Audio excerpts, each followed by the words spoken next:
ఈరోజు నుండి 3 రోజులు క్రీడా కార్యక్రమాలు ప్రారంభమవుతున్నాయి.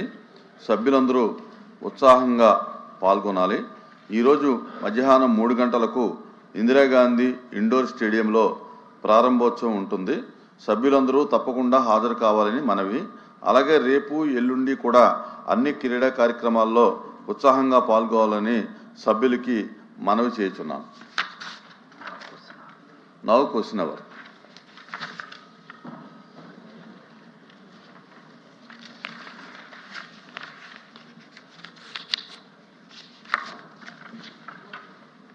Question number 14192 Shrimati Anitha Vangalapudi, minister for home. అడగాలి. మంత్రులు కూడా, గౌరవ మంత్రులు కూడా క్లుప్తంగా సమాధానాలు చెప్పాలని చెప్పి మనం చేసుకుంటాం. Okay madam. సభకు నమస్కారం అధ్యక్ష. గౌరవ మంత్రి గారు చెప్పినట్టుగా గత ఏడాది 1485 కేసులు నమోదయ్యాయని చెప్పారు అధ్యక్ష. అంటే రోజుకి 4-5 జరుగుతున్నాయి అధ్యక్ష. ఈ రాష్ట్రంలో రోజుకి 4-5 మంది మీద అత్యాచారాలు, అఘాయిత్యాలు జరుగుతున్నాయి అధ్యక్ష, మహిళల మీద. అలాగే 50-60 మంది వేధింపులకు గురవుతున్నారు అధ్యక్ష. అసలు ఈ ప్రభుత్వం వచ్చాక అధ్యక్ష మహిళల మీద అఘాయిత్యాలు, అత్యాచారాలు, నేరాలు విపరీతంగా పెరిగిపోయాయి అధ్యక్ష. ఇది పోలీసులు అధికారికంగా చెప్పిన లెక్కల ప్రకారం చూస్తే మహిళల భద్రత ఎంత ఘోరంగా ఉందో అర్థమవుతుంది అధ్యక్ష. ఈరోజు 16,288 మంది మహిళల్ని వేధించారు అధ్యక్ష. 10 జిల్లాల్లో మహిళల మీద నేరాలు విపరీతంగా పెరిగిపోయాయి అధ్యక్ష. సాక్షాత్తు గౌరవ సీఎం చంద్రబాబు నాయుడు గారు ఉన్న జిల్లాలోనే మహిళల మీద నేరాలు 10% పెరిగాయి అధ్యక్ష. అంటే ఈ రాష్ట్ర ముఖ్యమంత్రి చంద్రబాబు నాయుడు గారి నీడలోనే మహిళలకు రక్షణ లేదా అధ్యక్ష. అలాగే ముఖ్యమంత్రి గారి సాక్షిగానే మహిళల్ని వేధిస్తున్నారు, హింసిస్తున్నారు, చంపేస్తున్నారు అధ్యక్ష. అదే జిల్లాలో గౌరవ మంత్రి గారైన లోకేష్ గారు కూడా ఉన్నారు అధ్యక్ష. అలాగే సాక్షాత్తు హోంమంత్రి గారు ఇన్ఛార్జిగా ఉన్న విజయనగరం జిల్లాలో కూడా మహిళల మీద నేరాలు పెరిగాయి అధ్యక్ష. అలాగే ఈ రాష్ట్రంలో గుంటూరు, సత్యసాయి, నెల్లూరు, విజయనగరం, కడప, అన్నమయ్య, పల్నాడు, పార్వతీపురం, మన్యం, తిరుపతి జిల్లాల్లో పెరుగుతున్నాయి అధ్యక్ష.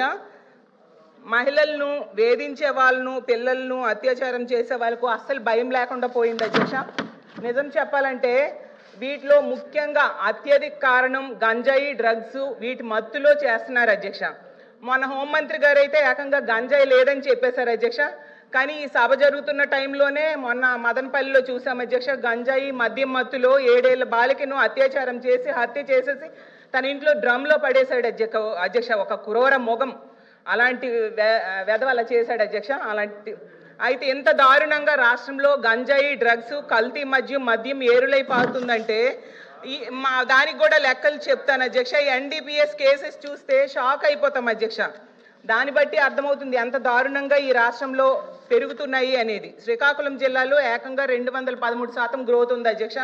నెల్లూరులో 121% గ్రోత్, కోనసీమలో 72%. ఇలా తీసుకుంటే 15 జిల్లాల్లో, తిరుపతిలో 1.3% గ్రోత్ ఉంది అధ్యక్ష. పవిత్ర పుణ్యక్షేత్రమైన తిరుపతిలో కూడా డ్రగ్స్, గంజాయి, అక్రమ మద్యం గ్రోత్ సాధించిందంటే రాష్ట్రం ఎటువైపు వెళ్తుందో అర్థం కాని పరిస్థితిలో ఉన్నాం అధ్యక్ష. ఎవరైనా ఆపదలో ఉంటే పోలీస్ కాల్ సెంటర్కి ఫోన్ చేస్తారు అధ్యక్ష. కానీ పోలీస్ కాల్ సెంటర్ 112లో స్పందించే టైం 26 నిమిషాలు ఉందని అధ్యక్ష. అది నేను చెప్పడం కాదు అధ్యక్ష, సాక్షాత్తు అమిత్ షా గారే చెప్పడం జరిగింది అధ్యక్ష. మన గౌరవ ముఖ్యమంత్రి గారికి గౌరవ కేంద్ర హోంమంత్రి గారు లేఖ కూడా రాశారు అధ్యక్ష. అసలు ఈ పోలీసులకి ఎందుకింత ఆడపిల్లలంటే నిర్లక్ష్యం, ఎందుకింత వివక్ష, ఎందుకింత చిన్న చూపు అని అడుగుతున్నాను అధ్యక్ష. అలాగే తీసుకుంటే 112 ఎమర్జెన్సీ కాల్ సెంటర్ని కాల్ చేసి మహిళలు కానీ ఆడపిల్లలు కానీ కాపాడండి, కాపాడండి, అయ్యో బాబు ఆపదలో ఉన్నామంటే 26 నిమిషాల వరకు స్పందించట్లేదు అధ్యక్ష. అదే దేశ యావరేజ్ 18 నిమిషాలు మాత్రమే ఉంది అధ్యక్ష. దీనికి ఎగ్జాంపుల్స్ చూసుకుంటే అధ్యక్ష, అనంతపురంలో ఇంటర్మీడియట్ అమ్మాయి కనిపించకుండా పోయి 2 రోజులు అయిందని తల్లిదండ్రులు కంప్లైంట్ ఇస్తే అధ్యక్ష, క్వశ్చన్స్ కూడా అడుగుతాను, కంప్లైంట్ ఇస్తే అధ్యక్ష పోలీసులు స్పందించలేదు. అయితే పోలీసులు నిర్లక్ష్యంగా వ్యవహరించడం వల్ల ఆ అమ్మాయి చనిపోయింది అధ్యక్ష.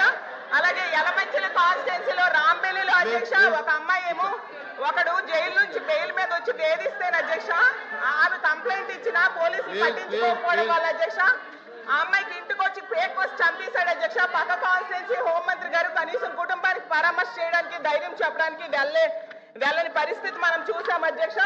అలాగే తీసుకుంటే అధ్యక్ష ఎంత దారుణంగా ఈ కూటమి ప్రభుత్వంలో ఎమ్మెల్యేలు వ్యవహరిస్తున్నారంటే అరవ శ్రీధర్ అనే వ్యక్తి ఎంత దారుణం అధ్యక్ష, ఒక మహిళను లోపరుచుకొని అబార్షన్స్ చేయించాడు. 5 సార్లు గర్భవతిని చేసి అబార్షన్ చేయించుకుంటే మోసం చేసి వదిలేశాడు అధ్యక్ష. ప్రభుత్వం ఏం చర్యలు తీసుకుంది అధ్యక్ష?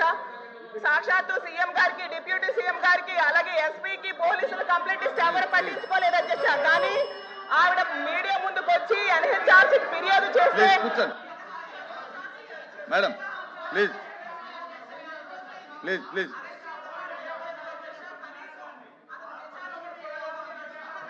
ప్లీజ్ ప్లీజ్ ప్లీజ్ ప్లీజ్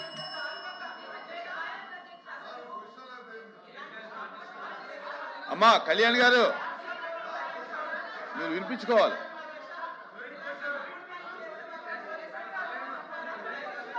ఇలాంటి దుర్మార్గులు మహిళల మీద, చిన్నారుల మీద అత్యాచారాలు చేస్తున్నారు అధ్యక్ష. నేను ఒకటే అడుగుతున్నాను, ఈ హాస్టల్స్ లో అమ్మా అధ్యక్ష, హాస్టల్స్ లో ఎంత మంది అఘాయిత్యాలకు, అత్యాచారాలు గురవుతున్నారు అధ్యక్ష? హాస్టల్స్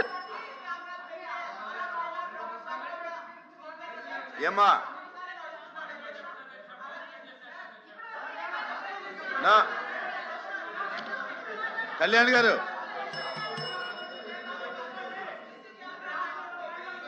నా ఇప్పుడు మీకు అవకాశం వస్తే మీరు అడగదలుచుకున్నది తప్ప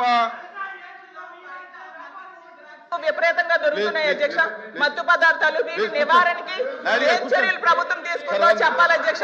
అలాగే ఇంత మంది వేధింపులకి కూర్చోమ్మా.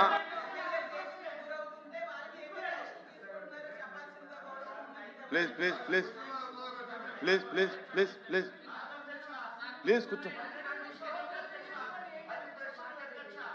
20 నిమిషాలు అయితే మనకి అది మరి ప్రశ్నలు ఉన్న వాళ్ళకి సమాధానాలు ఎలాగో అధ్యక్ష. కూర్చోండి కూర్చో.